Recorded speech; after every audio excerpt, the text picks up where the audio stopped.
Du chou et du miel. Ça t'inspire probablement rien de bon et pourtant, je te propose une recette japonaise simple et économique. Je suis Estelle, formatrice en cuisine japonaise. Je te fais découvrir la cuisine et la culture du Japon sur ma chaîne YouTube, mon compte Insta et mon site. J'ai toujours un peu de chou blanc dans mon frigo. On s'en sert pas mal dans la cuisine japonaise, alors c'est devenu au fil des années un inconditionnel de ma liste de courses. Le gros avantage avec le chou blanc, c'est qu'on peut le manger froid, en salade, chaud, dans tout un tas de recettes. Il se conserve longtemps, il est très économique. Enfin, on a l'impression qu'une fois coupé, il donne une quantité astronomique de chou. De mon côté, je suis partie sur une salade pour agrémenter mon bento. Je retire le cœur du chou pour ne couper que les feuilles. Il n'y a pas vraiment de règle, je suis partie sur des morceaux assez fins d'environ 1,5 cm. Cette recette nécessite un temps de repos d'une nuit, alors ce ne sera pas pour déguster aujourd'hui. Les Japonais sont de grands consommateurs de légumes marinés et c'est ce qu'on va faire ici. C'est pratique parce que, une fois qu'on est lancé, on a toujours quelque chose de prêt au frigo. Le tout, c'est de s'y mettre. Pour mariner les légumes, on va simplement mélanger du sucre et du vinaigre de riz. Les quantités sont en description. On trouve le vinaigre de riz assez facilement de nos jours, même dans les grandes surfaces. Attention à ne pas le confondre avec le mirin, qui est un alcool de riz, comme le saké. Pour aider à dissoudre le sucre dans le vinaigre, n'hésite pas à le passer quelques secondes au micro-ondes ou dans une casserole.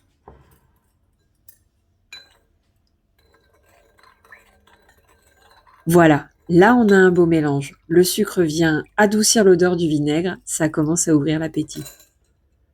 On revient à notre chou. On va rassembler les deux préparations.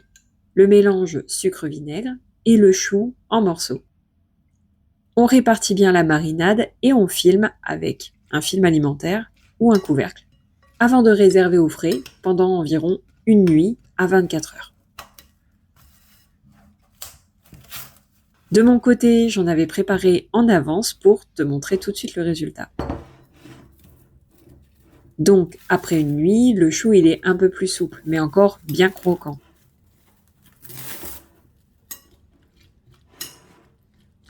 On mélange rapidement et on va venir le nettoyer d'une certaine manière. D'abord, on va l'égoutter à l'aide d'un tamis ou d'une passoire. Dans mon cas, j'utilise un étamine alimentaire pour pouvoir le presser et en retirer un maximum l'humidité. Il y a certes le mélange de vinaigre et de sucre, mais aussi l'eau que dégorge le chou. D'ailleurs, cette base est celle qui sert à la salade de chou que tu as au restaurant avec le riz et la soupe miso. Un jour, je t'expliquerai pourquoi ton menu est toujours servi avec ça.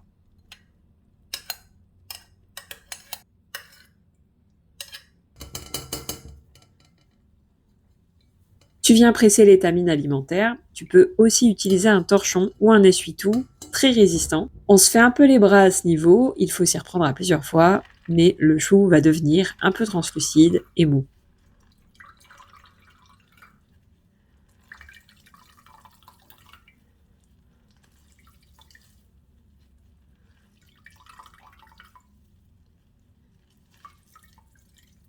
Une fois cette étape terminée, on va rincer le chou à l'eau claire. Alors toi, tu peux le faire au-dessus de ton évier, ce sera évidemment plus facile.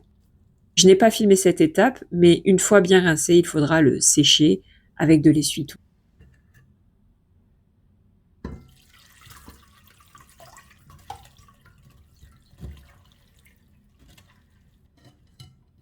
On va passer à l'assaisonnement. Ici, je ne peux pas faire plus simple. On va utiliser de l'huile de sésame pure. Tu peux aussi utiliser de l'huile de sésame toastée si tu préfères. Comme on ne va pas cuire la préparation, ça n'a pas d'importance. C'est une question de goût. Dans le cas de cuisson, on privilégie l'huile de sésame pure. Et du miel, une bonne cuillère à soupe. J'avais un miel assez crémeux à la maison, mais tu peux utiliser celui que tu préfères. Je pense que le sirop d'agave peut être un bon substitut végétarien, mais je n'ai pas testé moi-même. Pour le sirop d'érable, je recommanderais de mettre moitié moins de quantité et de goûter au fur et à mesure avant d'en ajouter plus. On mélange jusqu'à avoir une pâte assez homogène. On va désormais rassembler l'assaisonnement et le chou dans un bol et le placer au frais jusqu'à la dégustation. J'adore ce genre de préparation. Rapide, si on ne compte pas le temps de repos, évidemment, et surtout très simple. J'avais souvent le souci de préparer un plat en grande quantité les week-ends ou la semaine en avance. Le problème, c'est qu'ensuite, on ne mange plus que ça pendant 3 jours. Ici, ce qui est bien, c'est qu'ensuite, on va pouvoir aller l'agrémenter de choses très différentes. Ce qui va permettre de varier les saveurs. Par exemple, c'est une recette de salade, mais pour cette fois, je vais la manger avec un plat chaud. Je vais y saupoudrer du gomasio, donc c'est un mélange de graines de sésame torréfiées et de sel. Ça s'achète tout fait en magasin bio. Mais j'aurais pu y mettre de la sauce sriracha, des oignons frits,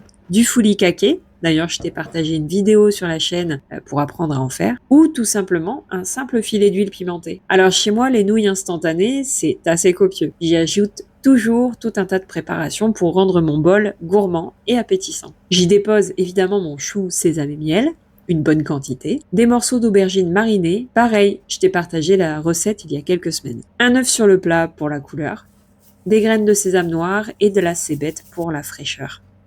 Et voilà, on a un plat savoureux et économique pour bien démarrer la journée. Sache que ceci n'est qu'une toute petite partie de ce que je partage dans ma newsletter chaque semaine. Alors si tu aimes la cuisine japonaise et que tu veux en apprendre plus à ce sujet, je te mets le lien pour la rejoindre dans la description.